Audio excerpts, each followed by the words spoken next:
Hey guys, it is MissSimReno. If you are returning to the channel, welcome back. And if you are brand new, I am so excited that you decided to join me here today for another apartment renovation.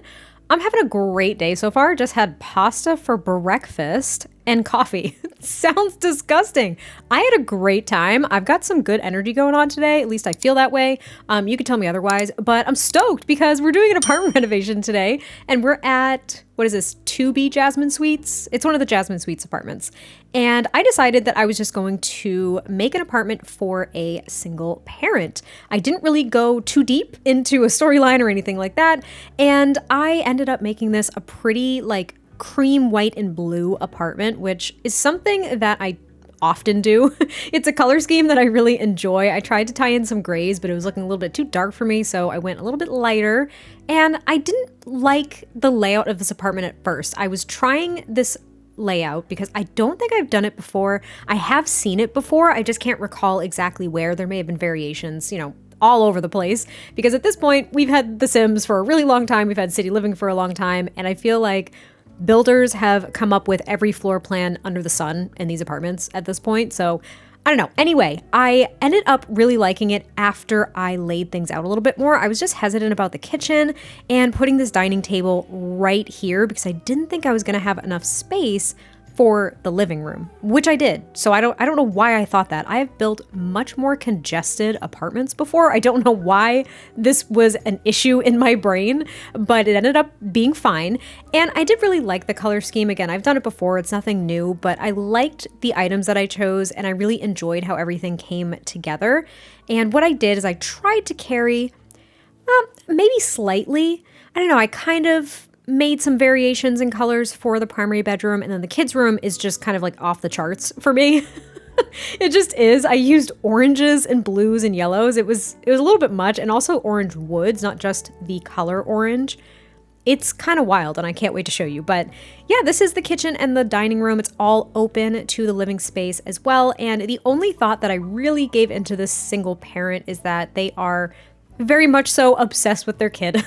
That is pretty much all I got. Like, they love displaying their artwork, and even though there isn't a lot of kids clutter throughout the primary living spaces, there are a few things that the kid has made, like those plates that they've painted. I think there's some arts and crafts hanging off the side of the fridge eventually.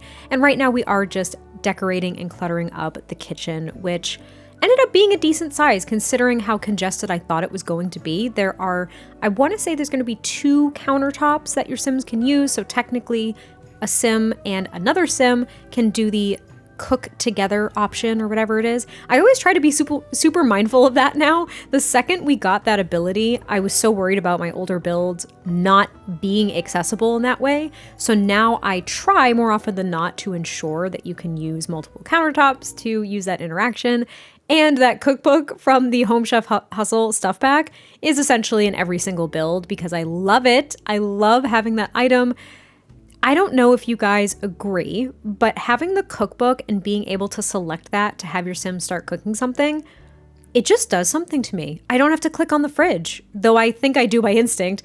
You can click on the cookbook and it just brings me an amount of joy I never thought possible, considering that they don't touch it. It's just a standing item. Anyway, I'm putting some post-it notes on the side of the fridge here, and then I do pull out the arts and crafts from, I want to say it's from Growing Together. Now, since it does clip to walls, I had to remove the wall behind the fridge so I could kind of finagle this a little bit, and then I end up just putting the wall back. It's a great trick. It works wonderfully. In apartments, it can be tough if you have a fridge or something like that against a wall you can't get rid of, like one of the primary exterior walls. It would be really difficult, near, I say, impossible to do that. But now we're working on the living room, and I did go with the cats and dogs couches. They are one of my favorite, if not my favorite couch in the game. And this is a very cats and dogs heavy build, I'll say. Because I think the flooring, the couches, maybe not the table. I think the table and the chairs are actually Parenthood. So maybe it's not as heavy on cats and dogs as I thought. But the curtains are from cats and dogs. And I don't get to use those very often because I don't use the medium wall height super often. So it's really nice to use those in these apartments, even though medium wall heights also make me cringe just a little teeny tiny bit. And that is just because I struggle with wall space. I want to fill up every single inch of the wall with paintings. When I look up at the ceiling from the floor in, that that like camera mode or whatever, I'm looking at it and I'm just thinking to myself, oh my gosh, I just want to cover every single inch of wall space with something. I've said it before and I'll say it again because I think that every single time. But the living room came together really easily. I do have a bookcase here. We have that little china cabinet. I do end up putting a toy box here as well for the kiddo. And then there's just the TV and the 2 couches. Now there is, I want to say, only 1 bathroom. So this is the bathroom for that parent and the kiddo, which is why I end up making it, of course, a full bathroom. We've got the shower tub combo, and I believe I put some of those kid towels from Growing Together as well, just to kind of indicate that, you know, the child obviously has to use this bathroom. There's also a little void critter like toothbrush, and I think we have one of the special bath mats as well from the bathroom clutter kit.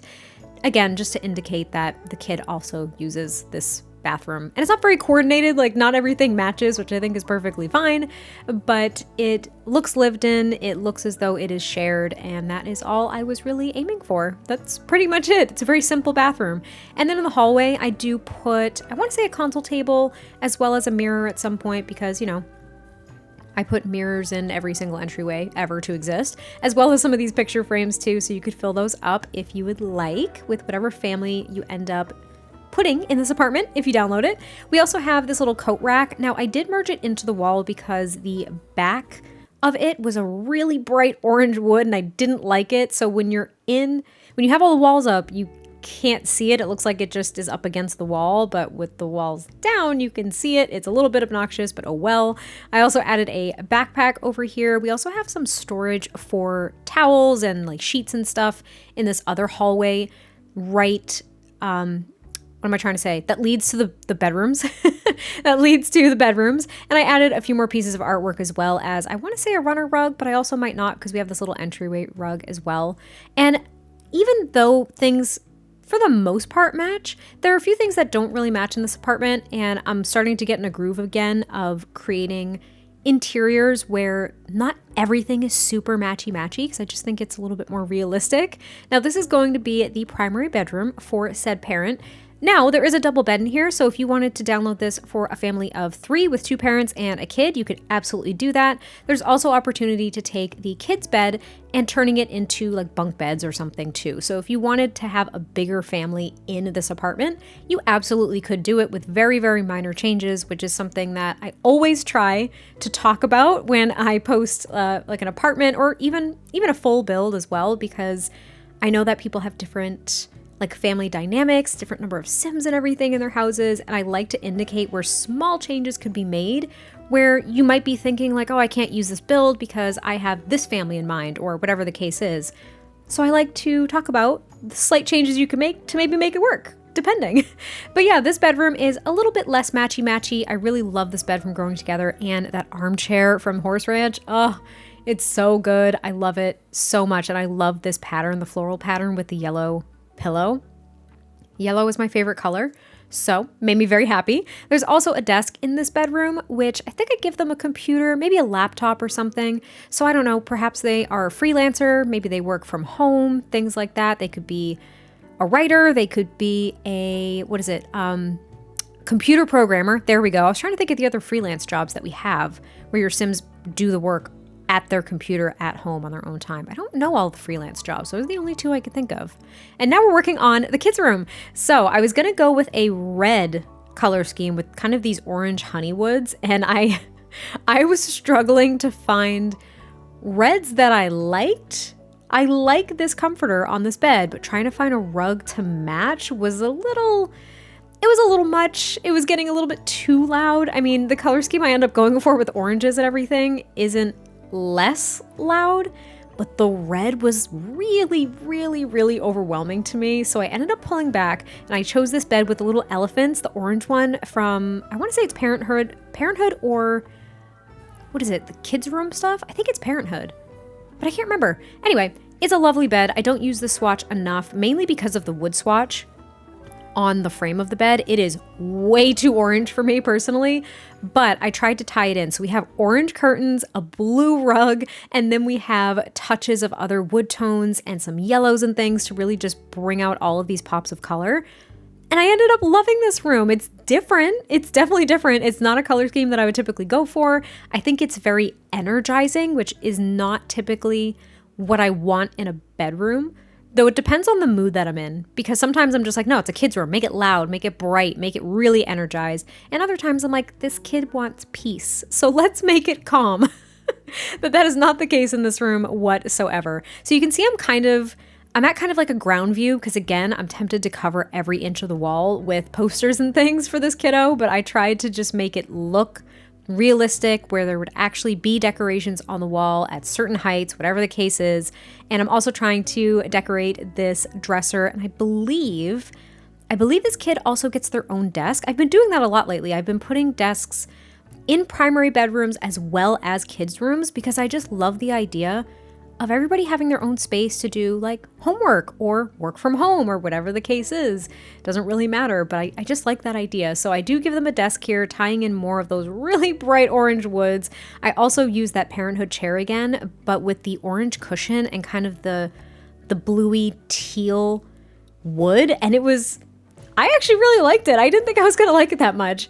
And then I just decorate on top of these little storage units as well. There's a mirror up there. I add some posters over this bed as well, because I didn't like the string light thing that I had going on. So I just added a few framed movie posters that I really liked. I liked this one off to the left-hand side, and I love the yellow frame. It really tied in nicely. And then I just add some more decorations and clutter it the heck up even more, because that's what I do.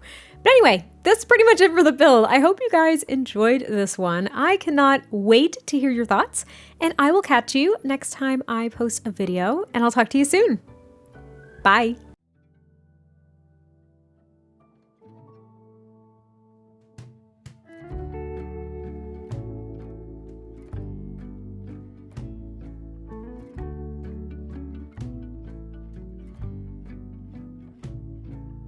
Blue sky come bearing up before us.